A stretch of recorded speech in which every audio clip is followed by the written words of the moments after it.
Hello student, एक बार आपका फिर से स्वागत है हमारे यूट्यूब चैनल में। आज जो हम डिस्कस करेंगे वो रहेगा आपका 10th क्लास के लिए एग्जामिनेशन पॉइंट। देखिए, एग्जाम में स्कोर करना है तो इस वीडियो को देख लीजिएगा, किसी की ज़रूरत नहीं पड़ेगी किसी भी हेल्प की। ये वीडियो मैंने कंटेंट के साथ अपने क्वेश्चंस को उठाया है इसमें और केवल एग्जाम पॉइंट्स को ही लिया है। देखिए, यहाँ हाईलाइट भी किया हुआ है कि मैंने केवल आपको क्या लिया है, एग्जाम पॉइंट्स की बात की है। इसमें केवल और केवल एग्जाम पॉइंट्स की बात की है बेटा, एग्जाम पॉइंट्स की बात करिए। इसके अलावा कोई भी मैंने इसमें क्वेश्चन में एक्स्ट्रा पॉइंट नहीं लिया है, केवल एग्जाम और प्रैक्टिस क्वेश्चन पेपर यानी क्वेश्चंस पेपर के साथ इसे लिया है।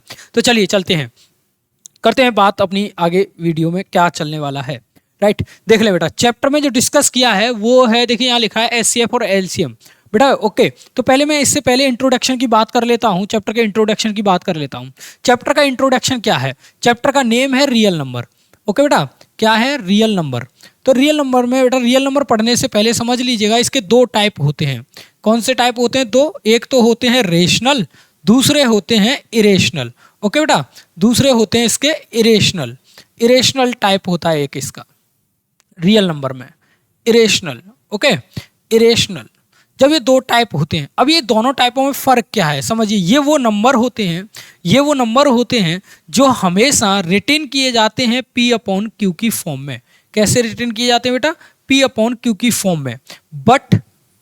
But Q not equal to zero होता है ऑलवेज। यहां पर ये नॉट रिटर्न होते हैं किस में? पी अपॉन क्यू की फॉर्म में। ओके, पी अपॉन क्यू की फॉर्म में, form of P upon Q. But इसमें भी वही कंडीशन होती है कि Q not equal to zero होता है, जीरो का एग्जिस्ट नहीं करता है। अगर बेटा जीरो को एग्जिस्ट करा देंगे आप इसे क्यू को, तो क्यू जो है इनफाइनाइट को टेंड करेगा। Infinite is the not defined, यानी कि नॉट डिफाइंड को टेंड करेगा और उसमें रहेगा क्या कि नॉट डिफाइंड का कोई सॉल्यूशन होता ही नहीं है। राइट, तो देखें, जैसे आप समझिएगा कि 1/2, 3/2, 5/4 ये सारे के सारे नंबर रेशनल है। बट बेटा √2, √5, पाई, है ना, ऐसे ये वाले नंबर इरेशनल है। तो हमें एक तो क्वेश्चन यहीं से पकड़ा जाएगा। क्वेश्चन क्या बनाएगा कि आप इरेशनल प्रूव करके दिखाइए। क्या करके दिखाइए? इरेशनल प्रूव करके दिखाइए। मैं आपको अभी बताऊंगा कि कैसे इरेशनल प्रूव किया जाता है। ओके, कैसे इरेशनल प्रूव किया जाता है। तो ये है बेसिक कि रियल नंबर कैसे होते हैं, जो आपको क्लास में बखूबी पढ़ा होगा। अगर नहीं पढ़ा है तो अभी उसको पढ़ने की ज़रूरत भी नहीं है, क्योंकि सेशन खत्म होने वाला है। केवल मैं यहाँ पर, मैंने बताया था कि मैं थ्योरेटिकल कंटेंट की बात नहीं करूँगा, मैं केवल बात करूँगा यहाँ पर एग्जाम पॉइंट्स की। तो अगर आपने नहीं पढ़ा है तो बेटा प्लीज़ किसी रिफ्रेशर से इसके कंटेंट को पढ़ लीजिए। अगर आप चाहते हैं कि हम उसे पढ़ाएं तो अब आपको नेक्स्ट सेशन में इसके ऊपर विद एक्सप्लेनेशन के साथ डीप में जाकर वीडियो मिलेगा। उसके लिए आपको हमारे चैनल को सब्सक्राइब करना है और हमारे साथ बने रहना है। ठीक है, आपका नहीं तो आपके छोटे बहन भाइयों का जरूर भला हो सकता है अगर आपने इसे सब्सक्राइब किया और उन्हें सजेस्ट किया कि आप इससे यहाँ से वीडियो देख लीजिए। एग्जाम पॉइंट की बात कर रहे हैं तो एग्जाम पॉइंट्स में केवल हम इस पे बात करेंगे कि एग्जाम में किस तरीके के क्वेश्चन आते हैं। तो एक तो क्वेश्चन यहाँ से आता है कि प्रूव करिए कि ये रेशनल है। ठीक है, दूसरा क्वेश्चन ये आता है, दूसरा जो क्वेश्चन आता है यहाँ से आता है एलसीएम और एचसीएफ का एंड एचसीएफ का। इस वाले चैप्टर से एक आता है एलसीएम और एचसीएफ का, दूसरा आता है इरेशनल का। ठीक है, इसके अलावा कोई भी क्वेश्चन नहीं आता, इसके अलावा इससे कोई भी क्वेश्चन नहीं आता है। एक आता है एक्सपेंड करने के लिए 4 की पावर n वाला क्वेश्चन। क्या आता है? 4 की पावर n वाला क्वेश्चन। ठीक है बेटा, तो देख लेते हैं। मैं यहाँ से बारी बारी से आपको इनको करा देता हूँ। मैंने कुछ क्वेश्चंस लिए हैं। देखें, find the HCF and LCM 90 and 144। Right बेटा, देखो 90 और बच्चे कैसे करेंगे भाई, फैक्टर करने में टाइम लगेगा। तो आप यहां पर रफ वर्क करेंगे इस तरीके से। 90 के फैक्टर आप करेंगे, 2 से दिया 45, ओके, 3 से दिया 15, ठीक है, 3 से दिया 5 एंड 5 से किया 1।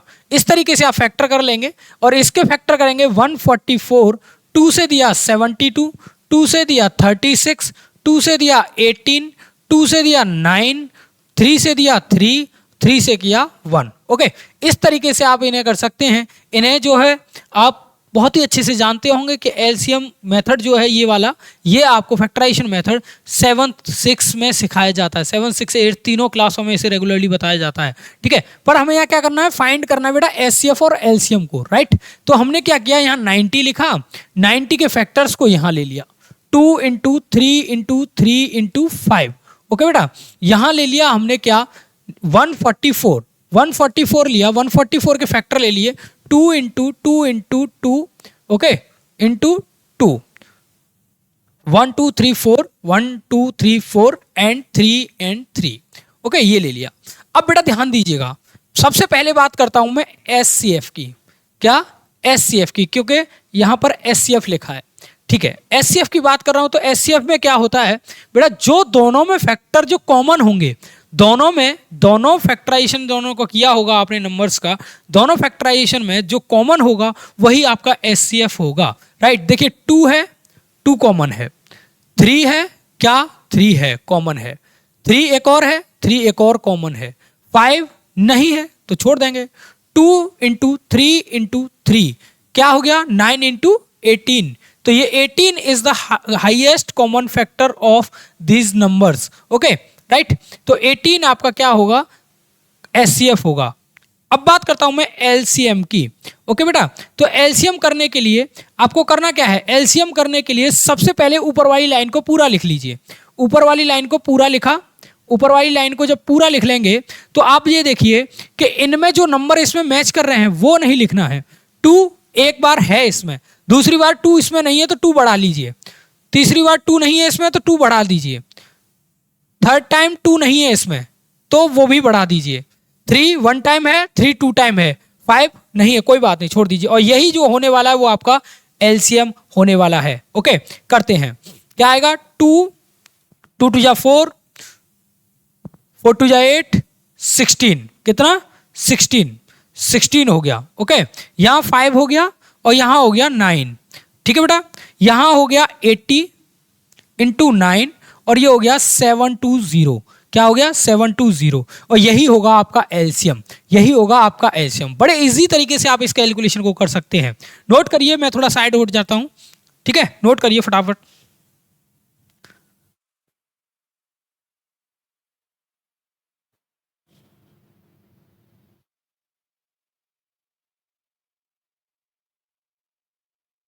नेक्स्ट क्वेश्चन देख लेते हैं, आपने लिख ही लिया होगा, नेक्स्ट चलते हैं, नेक्स्ट क्वेश्चन देखते हैं।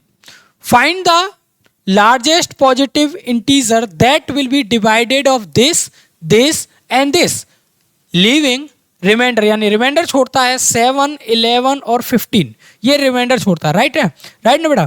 तो जब देखिए रिमाइंडर छोड़ रहा है, कोई भी डिवाइड दे रहा है, डिवाइड देने पर रिमाइंडर छोड़ रहा है, तो हम क्या करेंगे, सबसे पहले जो रिमाइंडर है उसे हटाएंगे, ओके।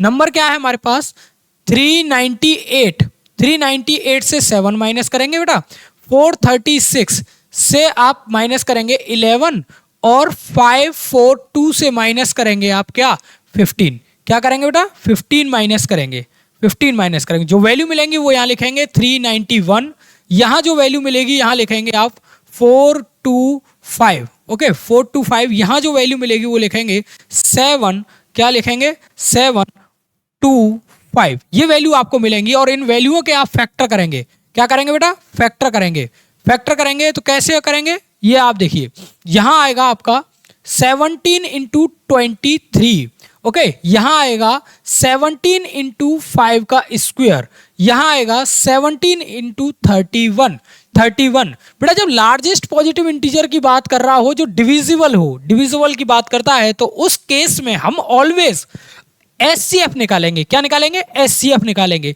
तो इस पूरे में मैंने अभी आपको बताया एचसीएफ जो होता है, एचसीएफ जो होता है वो होता है highest common factor, highest common factor वो होता है जो सब में इंक्लूड होता है, जो कॉमन होता है। तो कॉमन क्या हुआ, 17, तो कॉमन क्या हुआ, 17, तो वो नंबर कौन सा है, वो नंबर है 17। अगर 17 को मैं इन तीनों डिजिट से डिवाइड करता हूं तो प्रॉपर डिवाइड होने के लिए वो रिमाइंडर ऑलवेज यहां 7 11 और 15 देगा, राइट। तो नोट कर लीजिए इस क्वेश्चन को और फिर हम चलते हैं नेक्स्ट क्वेश्चन की ओर चलते हैं, राइट, नोट कर लीजिए।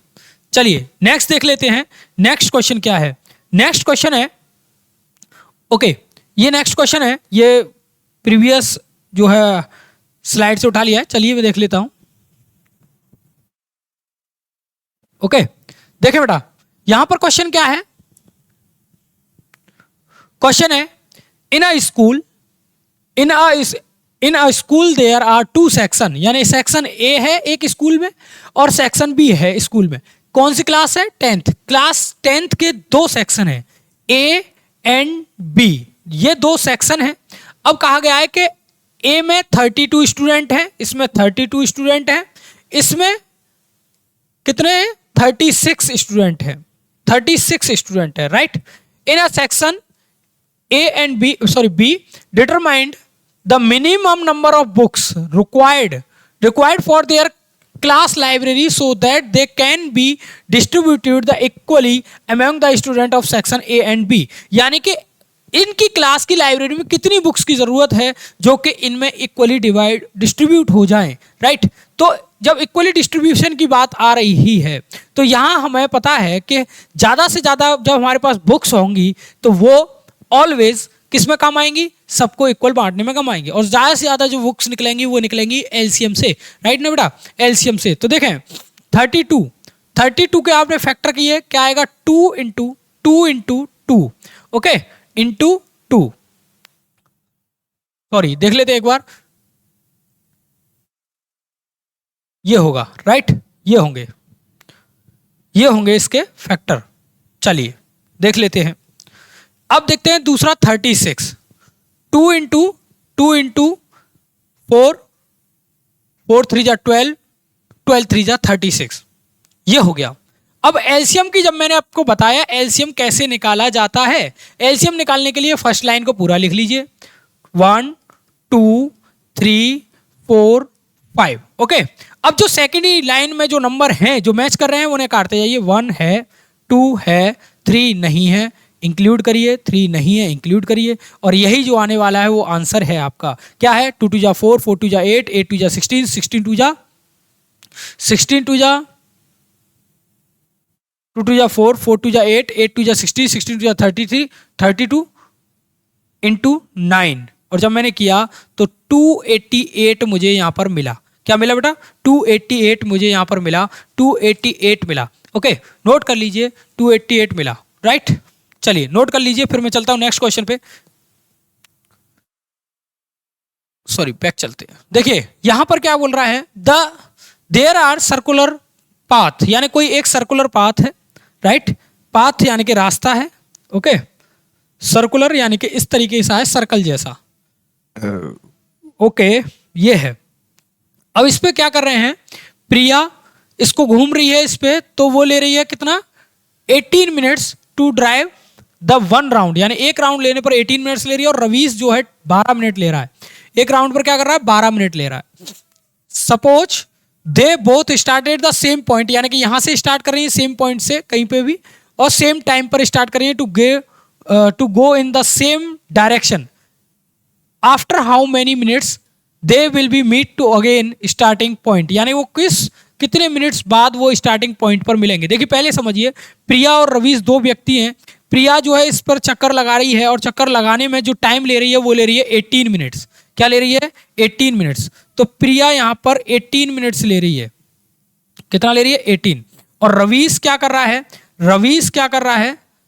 रवीश जो है 12 मिनट्स ले रहा है। क्या कर रहा है? 12 मिनट्स ले रहा है। ध्यान दीजिएगा बेटा, अब वो पूछ रहा है कि दोनों अगर सेम डायरेक्शन में भागते हैं तो कितने टाइम बाद वो इसी पॉइंट पर आकर मिलेंगे, स्टार्टिंग पॉइंट पर आकर मिलेंगे। ठीक है बेटा, तो समझिएगा यहां पर इसके फैक्टर करते हैं हम लोग। फैक्टर हमने किए इसके 2 इंटू क्या होगा? 3 इंटू 3, राइट। यहां पर 2 इंटू 2 इंटू 3 ये है। इनके फैक्टर हो गए। जब कोई व्यक्ति किसी स्टार्टिंग पॉइंट पर मिलने की बात कह रहा है तो लॉन्ग डायरेक्शन के बाद वो मिलता है किसी पॉइंट पर। जब कोई लॉन्ग डायरेक्शन के बाद मिलता है तो जिसमें लॉन्ग प्रोसेस हो रहा है उसमें हम एलसीएम फाइंड आउट करते हैं। तो बेटा देखें यहां पर एलसीएम फाइंड आउट करेंगे और एलसीएम फाइंड आउट करने पर एलसीएम फाइंड आउट करेंगे। एलसीएम फाइंड आउट करना मैंने बताया था, पहली वाली लाइन को बेटा पूरा लिख लो और दूसरी वाली लाइन में जो नहीं है वो उसमें बढ़ाते जाओ, बाकी को लिखते जाओ। 2 है, 2 ये वाला नहीं है तो यहां पर बढ़ा दिया, 3 है और बाकी किसी से मतलब नहीं है। तो देखें यहां आ गया 4 और यहां आ गया 9, 4 इंटू 9 आप करेंगे तो यहां पर मिलेगा कितना, 36। कितना मिलेगा, 36। ओके, यहां कितने मिनट बाद वो मिल जाएंगे, 30 मिनट्स पे वो मिल पाएंगे। यानी कि अगर दोनों को मिलाना चाहें हम तो वो 30 मिनट में मिलेंगे दौड़ दौड़ के, जैसे वो दौड़ रहे थे। राइट, नोट कर लीजिए। फिर चलते हैं नेक्स्ट क्वेश्चन पे। नेक्स्ट क्वेश्चन क्या है देख लेते हैं। राइट, नेक्स्ट क्वेश्चन देख लेते हैं। चलिए नोट कर लिया, नोट करिए, नोट करिए, फिर नेक्स्ट क्वेश्चन पे बात करेंगे। राइट, नेक्स्ट क्वेश्चन देख लेते हैं। नेक्स्ट क्वेश्चन है prove that √2 is an irrational. बेटा ध्यान दीजिएगा, ये बहुत ही इंपॉर्टेंट क्वेश्चन है। इसको समझ लिया तो लाइफ जिंगा लाला, जैसे बहादुर सर कहते हैं कि लाइफ जिंगा लाला, समझिए। इसको समझना बेहद जरूरी। इसको कैसे समझेंगे कि एक चीज, एक स्टेटमेंट में यहां लिख रहा हूं बेटा, समझिएगा। अगर R प्लस R करता हूं, ठीक है, R प्लस R यानी रेशनल प्लस रेशनल को ऐड करता हूं, मैं लिख देता हूं, यानी कंफ्यूज रहोगे आप। RA लिख रहा हूं, रेशनल प्लस रेशनल करते हैं तो आपको ऑलवेज रेशनल मिलेगा। क्या मिलेगा बेटा, रेशनल मिलेगा। अगर आप इरेशनल प्लस इरेशनल करते हैं तो ऑलवेज आपको इरेशनल मिलेगा। क्या मिलेगा, ऑलवेज आपको इरेशनल मिलेगा। ठीक है बेटा, ध्यान देंगे इस चीज को, ये मस्ट है आपके लिए समझना, क्योंकि इसको समझ लिया तो बहुत कुछ आपको करने की जरूरत नहीं पड़ेगी। क्वेश्चन में बहुत आसानी से क्वेश्चन को कर सकते हैं। समझिए, यहां पर प्रूव करना है √2 को, तो सबसे पहले अजम्पशन कर लेंगे, एज्यूम दैट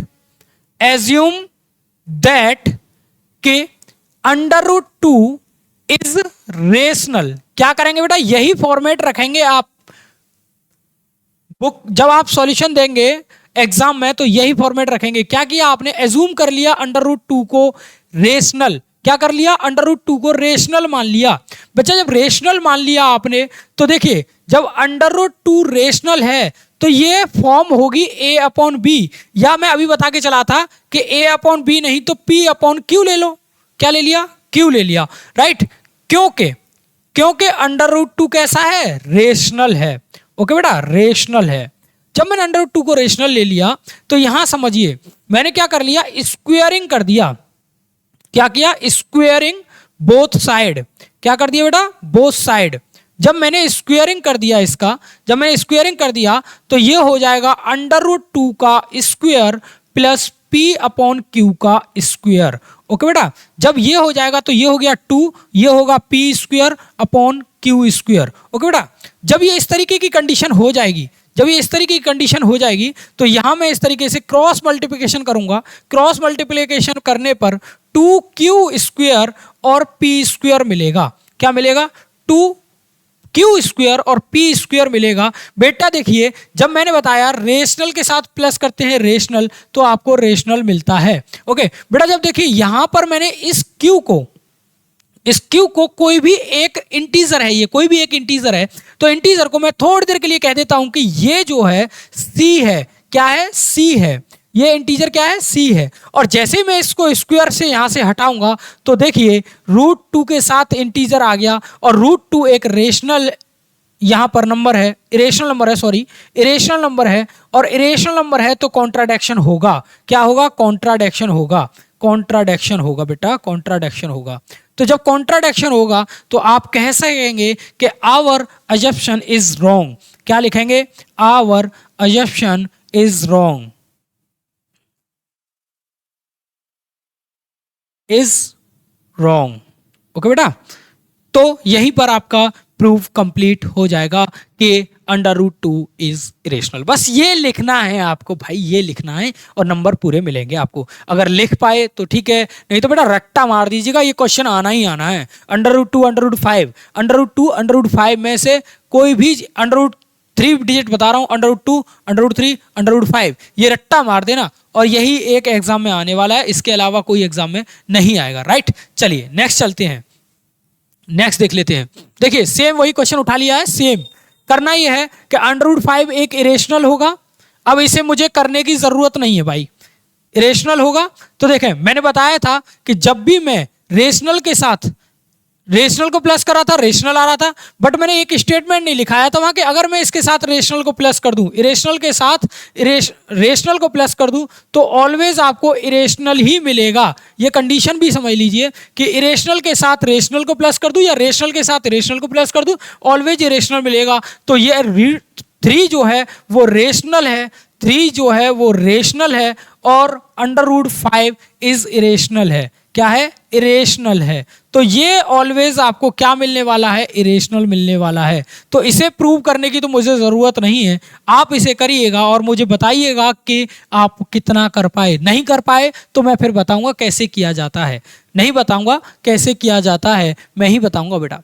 देखें यहाँ पर देखें, अगर मैं एक छोटी सी हेल्प कर दूं आपकी बताने के लिए, तो मैं क्या करने वाला हूं, प्लस √3 √5 ऐसे लिखूंगा और यहां पर पहले मैं √5 को इसको प्रूव कर लूंगा। क्या कर लूंगा? इसको प्रूव करूंगा। अगर इसको नहीं कर पा रहे हैं तो आप इस पूरे को रेशनल मानना। क्या मानना? रेशनल। तो ये a/b आ जाएगा, a/b आएगा तो इस डिजिट को उठाकर आप उधर ले लेंगे तो ये मिलेगा 2√5 = a/b -3। क्या मिलेगा? -3। और इंटीजर से कोई भी नंबर माइनस करते हैं तो यहाँ इंटीजर ही रहता है, यानी कि 2√5 = जो मिलेगा वो होगा a/b। देन फिर आप उसे इस तरीके से ही सॉल्व करेंगे जो प्रीवियस क्वेश्चन मैंने किया है। नोट डाउन कर लीजिए, नोट डाउन कर लीजिए एंड समझिए किस तरीके से किया है। ओके, चलिए मैं नेक्स्ट क्वेश्चन देख लेता हूं। नेक्स्ट क्वेश्चन क्या है? ये क्वेश्चन बहुत ही अच्छा है बेटा, ये क्वेश्चन है आपके लिए धमाकेदार। ये क्वेश्चन समझिए, ये क्वेश्चन ऐसा है कि इसको आपने सीख लिया तो बड़ा ही मजेदार। अगर एग्जाम में आया तो 3 मार्क्स में आएगा बेटा, एग्जाम में आया तो 3 मार्क्स में आएगा। क्या कह रहा है? प्रूव दैट, यानी प्रूव करिए, there is number of natural n। n क्या है? कोई नेचुरल नंबर है, राइट, फॉर द विथ 6 की power and with the digit of 0। यानी कि ये कह रहा है कि 6 की पावर n है और n कोई नेचुरल है, तो क्या इसके एंड में 0 आ सकता है या नहीं, ये आपको प्रूव करके दिखाना है। तो लीजिए यहां पर करना क्या है, मान लीजिए कि इसके अगर लास्ट में 0 आता है तो यहां करेंगे क्या? We know that. क्या करेंगे बेटा? वी नो दैट, कि हम जानते हैं कि क्या, कि अगर किसी नंबर के लास्ट में 0 आता है, किसी नंबर के लास्ट में अगर 0 आता है तो वो डिविजिबल होगा किससे? 5 से। किससे होगा? 5 से। Any positive integer, any positive integer have a digit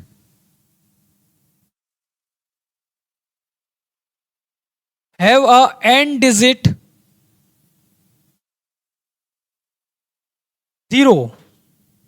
0 so divisible by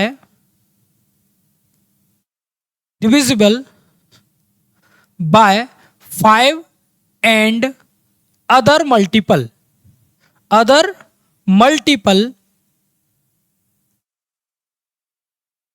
of 5। Right, यहां देखते हैं। राइट, ओके, ये बात हो गई। यहां इतना तो आपको लिखना ही लिखना है। जब इतना आप लिख लेंगे तो यहां से आगे कैसे करना है फिर देखें। 6 की पावर n आपके सामने है तो मैं इसे लिख सकता हूं, 6 की पावर n को 2 × 3 लिख सकता हूं, 3 की पावर n, और इसे लिख सकता हूं 2 की पावर n और 3 की पावर n। क्या लिख सकता हूं? 2 की पावर n और 3 की पावर n लिख सकता हूं। क्या लिख सकता हूं? 2 की पावर n और 3 की पावर n लिख सकता हूं।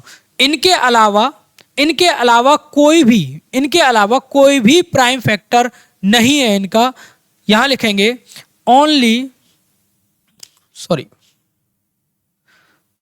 The only prime factor. क्या है? Prime factor. ये कैसे है? Prime factor.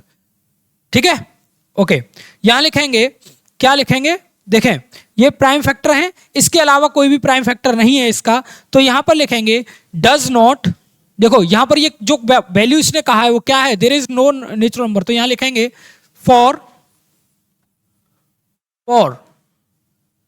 n does not occur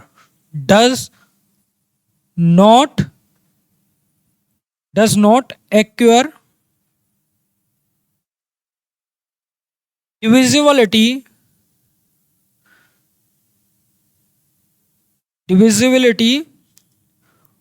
of 5, क्या डिविजिबिलिटी ऑफ 5, बस यहीं पे आप लिख देंगे कि 6 की पावर एंड यहां पर एंड विद द डी 0 यहां लिखेंगे 6 की power and have a any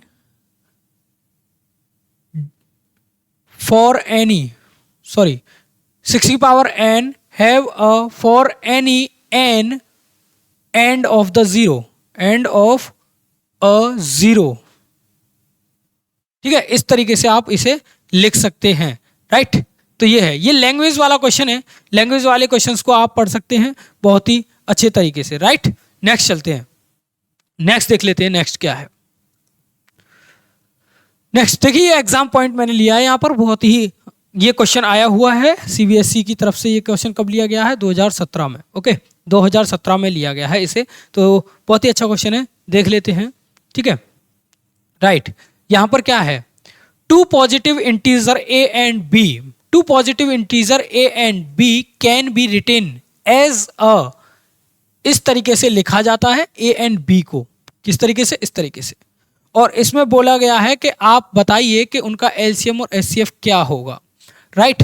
तो मैंने यहां पर क्या कहा कि a इक्वल टू लिखा गया है एक्स क्यू और वाई स्क्वायर, तो आप यहां पर लिखेंगे x, लिखेंगे x, क्या लिखेंगे, x लिखेंगे x into x into x into y, ऐसे लिख लेंगे, फैक्टर कर लेंगे, मतलब कहने का मेरा ये है। दूसरा देखेंगे x वाई क्यू है, तो x into y into y into y, okay. यहां पर आपको जब मैंने बताया था अभी थोड़ी देर पहले कि एलसीएम अगर निकालना है, एलसीएम निकालना है तो फर्स्ट रो को पूरा ले लीजिए, फर्स्ट रो है ये, क्या है, फर्स्ट रो है ये एक्स क्यू वाई स्क्वायर। अब इसमें मल्टीपल रखना है, देखो x यहाँ 3 है, यहाँ पर 1 है तो नहीं लेना है, ओके। यहाँ y 2 है, y 3 है यहाँ पर, तो एक y बढ़ा देना है, तो एलसीएम जो आएगा वो आएगा ये, एलसीएम जो आएगा वो आएगा ये। एचसीएफ की जब मैं बात कर रहा हूं तो एचसीएफ की जब मैं बात करूंगा तो एचसीएफ की बात करेंगे तो एचसीएफ क्या होने वाला है, कॉमन x है, y है, y है, y है, y है, दोनों में देखेंगे x into y exactly x y square, तो ये एचसीएफ होगा, ये एलसीएम होगा, राइट। एक और चीज समझ लीजिए, एचसीएफ और एलसीएम में क्या होता है, एलसीएम की जब भी बात करता है, जितने भी नंबर आपको दिए जाते हैं एलसीएम में, तो वेरिएबल्स की खासतौर से नंबर्स की बात कर रहा हूं, तो उनमें आपको करना यह है एलसीएम में कि एलसीएम में हाईएस्ट पावर ऑफ वेरिएबल्स को ले लेंगे, हाईएस्ट पावर ऑफ वेरिएबल्स को ले लेंगे। देखें एक्स की एलसीएम की बात कर रहा हूं, एलसीएम की, तो एक्स वाले टर्म में देखो सबसे इन दोनों में से हाईएस्ट पावर कितनी है, 3, तो यहां मैंने x को 3 ले लिया, राइट। और y की पावर हाईएस्ट कितनी, 3 दोनों में, तो y को 3 ले लिया, यही एलसीएम होगा, राइट। जैसे मैंने यहां पर कहा मेरे पास a है x की पावर 5 और y, और b है x की पावर 5 z स्क्वायर, ये नंबर है। अब मुझे क्या करना है, एलसीएम बताना है, तो बेटा देखो एलसीएम में क्या करना है, हाईएस्ट पावर्स को ले लीजिए, x की हाईएस्ट 5, तो x की हाईएस्ट 5 हो गई, y की हाईएस्ट 3, y की हाईएस्ट 3, z की हाईएस्ट 2, तो ये z की, ये तो हो गया एलसीएम। एचसीएफ की बात करेंगे तो एचसीएफ में कम से कम लेना है, x की कम से कम छोटी से छोटी पावर 5 ही है तो 5 लेंगे, y की सबसे छोटी पावर y है, z की सबसे छोटी पावर क्या है, कोई कॉमन z है क्या, नहीं है, दोनों में होना जरूरी होता है, एचसीएफ के लिए दोनों में होना जरूरी होता है, एक में होगा तो उसे नहीं लेंगे, दोनों में हो और सबसे छोटी पावर जो होगी वो होगी एचसीएफ, तो राइट ये इसका एचसीएफ रहेगा। तो इस तरीके से कर सकते हैं एचसीएफ और एलसीएम को, राइट। चलिए नेक्स्ट देख लेते हैं, नेक्स्ट क्या है, LCM of the smallest prime number और स्मॉलेस्ट कंपोजिट नंबर। देखिए बेटा एलसीएम बताना है। पहले तो ये देखिए स्मॉलेस्ट प्राइम नंबर कौन सा है, स्मॉलेस्ट प्राइम नंबर होता है बेटा 2, और इसके 2 जो फैक्टर होगा 2 इंटू 1, राइट। अच्छा, एंड स्मॉलेस्ट कंपोजिट नंबर होता है 4, जिसके होंगे 2 इंटू 2 इंटू 1, तो फैक्टर। अब क्या कह रहा है, एलसीएम की बात कर रहा है, तो एलसीएम देखें 2 इंटू 1 पूरा लिखा, सेकेंडरी लाइन में 2 ऐड किया, आंसर आया 4, आंसर आ गया 4। इस तरीके से इसे कर सकते हैं, नाउ नेक्स्ट देख लेते हैं। नेक्स्ट क्या है क्वेश्चन, नेक्स्ट क्वेश्चन है ये। देखो मैंने अभी बताया था थोड़ी देर पहले कि रेशनल में रेशनल प्लस करेंगे रेशनल आएगा, इरेशनल में इरेशनल प्लस करेंगे तो इरेशनल आएगा, अगर रेशनल से रेशनल को घटाएंगे तो रेशनल आएगा, इरेशनल से इरेशनल को घटाएंगे तो इरेशनल आएगा बेटा, इरेशनल। क्या आएगा, इरेशनल। ओके, इस तरीके से आप इसे कर सकते हैं, राइट। नेक्स्ट देख लेते हैं। नेक्स्ट क्या है, if A and B are the coprime number, देखिए को प्राइम नंबर कौन से होते हैं, इनके साथ एक के साथ खुद के साथ एक फैक्टर और होता है, 1 और खुद के साथ मान लो कोई एक फैक्टर है c, और b का भी कोई एक फैक्टर है c, a इंटू यहां पर 1 इंटू डी, यहां पर यानी कि को प्राइम फैक्टर वो होते हैं, कंपोजिट होते हैं कि खुद के साथ 1 के साथ 2 फैक्टर हो, को प्राइम वो होते हैं खुद के साथ और 1 के साथ एक अलग फैक्टर हो, तो वो उसे को प्राइम फैक्टर कहते हैं। फाइंड द एचसीएफ, एचसीएफ की जब मैं बात करूंगा तो बेटा एचसीएफ में नंबर सेव नहीं हो सकता कभी, यहाँ बी है, नंबर सेव नहीं हो सकता, फैक्टर सेम नहीं हो सकता, 1 तो सेम रहेगा ना, तो 1 तो सेम रहेगा, 1 is the answer of this question. Okay, चलिए नेक्स्ट देख लेते हैं। नेक्स्ट क्या है, नेक्स्ट नहीं है भाई, नेक्स्ट नहीं है, 15 ही स्लाइडें हैं इसमें, केवल 15 है। तो मैंने ये आपको पूरा का पूरा सेशन करा दिया है फॉर एग्जामिनेशन के लिए कि एग्जाम के लिए आपका क्या इंपॉर्टेंट है क्या नहीं है। पूरा एग्जाम का पूरा सिलेबस मैंने इसमें ले लिया है, 10th क्लास का फर्स्ट चैप्टर। देखिए मोस्ट इंपॉर्टेंट है कि आप इन क्वेश्चनों को प्रैक्टिस करें, ज़्यादा से ज़्यादा प्रैक्टिस करेंगे तो आपको यहाँ पर कोई भी प्रॉब्लम नहीं फेस करनी पड़ेगी। आप मोस्टली मैं बता रहा हूँ, एक तो आपको 6 की पावर n वाला क्वेश्चन बहुत ही अच्छे से प्रैक्टिस कर लेना है, दूसरा रेशनल और इरेशनल प्रूव करने के लिए बहुत ही अच्छे से प्रैक्टिस कर लेना है। ये 2 क्वेश्चन प्रैक्टिस करके जाइएगा, आपको एग्जाम में कोई हार नहीं मान सकते। अभी मैं पर डे एक वीडियो आपको देने वाला हूँ जो कि 10th क्लास के बोर्ड एग्जामिनेशन के लिए है, देखना ना भूलिएगा। थैंक यू फॉर की वॉचिंग, सब्सक्राइब जरूर करिएगा, अपने फ्रेंड्स को जरूर भेजिएगा, इसके लिए बहुत बहुत शुक्रिया।